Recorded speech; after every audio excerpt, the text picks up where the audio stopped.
లక్ష్మణ్ గారు ఈ charge sheet అంటే చాలామంది మాట్లాడుతున్నది ఏంటంటే ఈవినింగ్ వచ్చిన అప్డేట్స్ ద్వారా బిగ్ బాస్ ఎవరో తేల్చేసింది, డైరెక్ట్గా కాకపోయినా ఇండైరెక్ట్గా ఒక కన్ఫర్మేషన్కి ఇచ్చి వచ్చింది అనేది. మీ అనాలిసిస్ ఏంటి? డెఫినెట్గా అండి.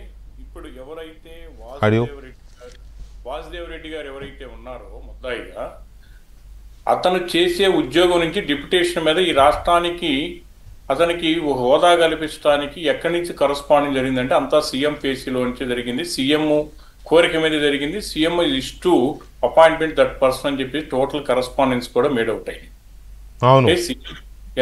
సీఎం పేసీ నుంచే మొత్తం కూడా కరస్పాండింగ్ చేయటం, అప్పుడున్నటువంటి అజయ్ కలం గారి ద్వారా స్వయంగా ఆయనే ఒక లెటర్ రాయటము ఆ రైల్వే డిపార్ట్మెంట్ వాళ్ళకి, దాన్ని అనుసరించి సీఎం గారికి సంబంధించినటువంటి సీఎం పేసీ సీఎం గారు వాన్స్ టు అని క్లియర్గా దాంట్లో మెన్షన్ చేయడం జరిగింది.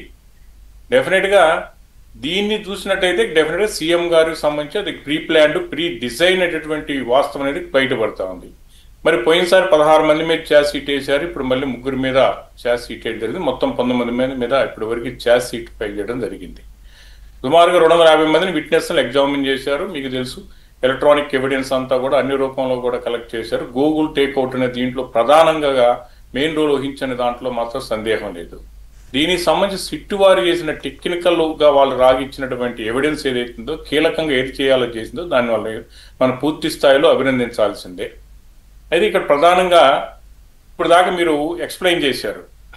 ధనంజయ రెడ్డి గారు ఎక్కడి నుంచి ఆపరేషన్ చేశారు, కృష్ణమోహన్ రెడ్డి గారు ఎక్కడి నుంచి ఆపరేషన్ చేశారు, తర్వాత గోవిందప్ప గారికి సంబంధించి ఆయన చేసినటువంటి రోల్ ఏంటో క్లిష్టంగా మీరు చూడడం జరిగింది. ఏదైతే సీఎం గారి రోలు ఉంది, ఎక్స్ సీఎం గారి రోలు ఉందని చెప్పడానికి మరి ధనంజయ రెడ్డి గారు అక్కడి నుంచి ఆపరేషన్ చేస్తూ సీఎం గారు చేసే పని కూడా అతనే మీటింగుల్లో వ్యవహరిస్తూ సీఎం గారి ఆదేశాల మీదకే మొత్తం కూడా ఇవన్నీ నిర్వహించాలని చెప్తూ దానికి సంబంధించినటువంటి పాలసీ మార్చడంలో కానీ, ఆపరేషన్ చేయడంలో కానీ, కిక్ బ్యాక్స్ విషయంలో కానీ, ఏదైతే చీప్ లిక్కర్స్ అనే దాన్ని ప్రొక్యూర్ చేయడంలో కానీ, కంపెనీ చేయడంలో మొత్తం కూడా సీఎం పేసీ అనుచరణ నుంచి మాత్రమే జరిగింది. దానికి సంబంధించిన కృష్ణమోహన్ రెడ్డి గారు దీంతో స్పష్టంగా కూడా దీంట్లో పొందుపరచడం అయింది కనుక సీఎం ఆదేశాల మీద ఇవన్నీ జరిగింది కనుక సీఎం గారి పాత్ర తేట తెల్లమైనటువంటి వాస్తవం. సీఎం గారు ఇలా కాదు రేపు ఫైనల్ ఛార్జ్ షీట్ అయినా సరే ఆయన ముద్దాయిగా మాత్రం 100% ఉంటాడనేది కూడా వాస్తవం. ప్రధానంగా ఈ ఎలిగేషన్స్ చెప్పేటప్పుడు కూడా ఈ ఛార్జ్ షీట్లు కూడా నేనైతే ఛార్జ్ షీట్ ఇంకా బయటికి రాలేదు కానీ మనం చూడలేదు, కొన్ని పాయింట్స్ వచ్చాయి అంతే. పాయింట్స్ వచ్చినాయి. దీంట్లో ఈ ముగ్గురిని ముద్దాయిలుగా చేర్చి సీఎం పేస్ ఏదైతే ఉందంటే ఇల్లీగల్ మనీ మేకింగ్ ఆఫీస్ కింద, ఇల్లీగల్ మనీ మేకింగ్ పోస్ట్ కింద దాన్ని చేసి అక్కడి నుంచి ఆపరేషన్ చేశారని చెప్పేది స్పష్టంగా తెలుస్తుంది. దీంట్లో రెండో థాట్ లేదు, రెండో సందేహం కూడా లేదు. మాజీ ముఖ్యమంత్రి గారు దీంట్లో ప్రధాన ముద్దాయి అవుతాడు, అంతిమ లబ్ధిదారు అవుతాడు.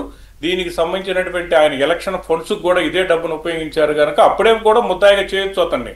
కాకపోతే ఏంటంటే సిట్వాల్ ఇంకా పెక్యూర్ చేసేసి స్ట్రెంథన్ చేయడానికి కేసుని ఈ విధంగా చేసేటువంటి పరిస్థితి కూడా మనకు క్లియర్గా కనిపిస్తున్నటువంటి